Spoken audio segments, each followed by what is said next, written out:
कौन है ये लोग, कहाँ से आते हैं? माया एक गिलास पानी लाना। क्या तुम भी एक गिलास पानी नहीं ले सकते? लो। अरे अरे नीचे बैठ के क्या कर रही हो? अरे मेरे पैर क्यों छू रही हो? अरे पति परमेश्वर होता है, तुम्हें नहीं पता? पति के सुबह शाम पैर छूने चाहिए, पति के गोल लगने चाहिए, आपको पता नहीं? अरे 100 रुपया है तेरे पास, दो तो। अरे बाबू, जहर खाने के पैसे नहीं है, कल से 2 पार्सल रिटर्न हो गया, अभी आप 100 रुपया मांग रहे हैं, आप भी ना हद करते हो।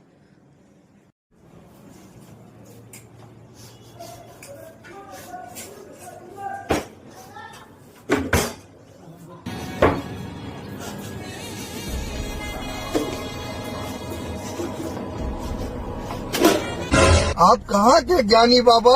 哎呦我的妈！